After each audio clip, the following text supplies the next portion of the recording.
Sopiteho tu zana zong na hingwa pathin thua chom cha ga holim dinga Bible changa ko na ga kholim dinga kadei sa jena na hingwa kaung holim hi ichu hi le Ephesia Bung chang som apat chang som le gi isima hele pathin Galvon cheng Kivon didan asai na meeting Pauline Ephesia mi te hinga lekha na thana chun achai ni kein pakaya chule athar athil bol theina hicha chun hanun hichi diabol lung thim gilo tin cheng masanga nadin zo theina dingun pathin Galvon cheng se givan na thi cho ji chu I ho hi ta sa phele tisan to kibon hi povin pipu ho to tha thunei ho to hichi van noi muthim vai po ho to chule van mun ho a lagaw gilo eng se ho to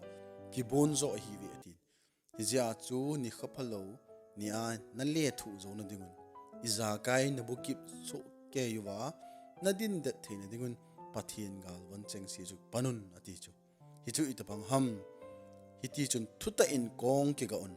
chon di na om pho ke on chule good sa cham na ki pa na thupa keng jot ke seven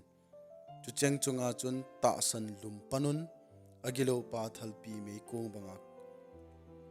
kong tabang ho so se chu na su me zo na dingun chule hu hing na la hu chu kila un thagaw cham jam panun pathin thu chu taw na zo se le thu na tin tang to thon ei mati chanin thagawin tawin tawzingun chule hichena ding chun meeting te zo se ding tho ha na le thum na zo se to thon hicha chun ki jingin umun ati hichi Bible chang si ma le English pawa hu put on the whole armor of God pathin Galvon cheng ki vondi hichi Bible to a hi alang khana ile do yong le isei num chi pham tile pathin in om pho amalanga gala ichi du hina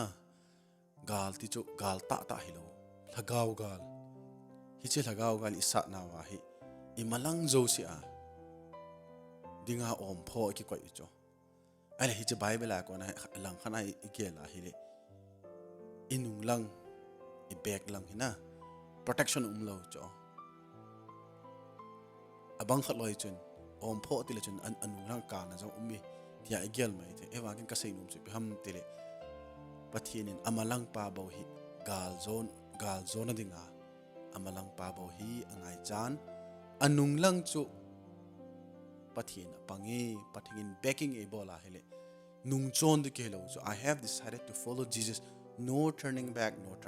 na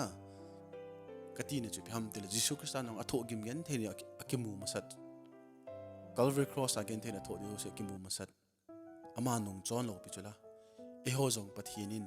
nung chon ding in id po ve imakhowa gen theina chutil imakhowa lagaw phalo chutingle boina tintang ipiham leisana gen theina tintang tho jisu ka sa dinga hinadi ta ine zo wa kona hichil lagaw gilo ho satan dia bol thana lungai cha tam ta kona hi chohoi nung suna imahin kho a lagawa hi nung chon lo wa igal chu sa jingding pathin inungin apange ti chu pathin e back we ti chu ka sei no hin nangma wang nung kinung heya nanung chon le nanung lang chu agilo pa in nasu na tha the he agilo pa in khepna ko na su la the ya ichit e ho damun medila e pui the ve ti chu ka sei no ni ja hi nung chon loading mahin khoa we have to move forward we have to fight the battle the Christian battle the spiritual warfare ki ti pa he ka sei no he pathina to thing sim do now ami chang sin pathe bo pitaw hen amen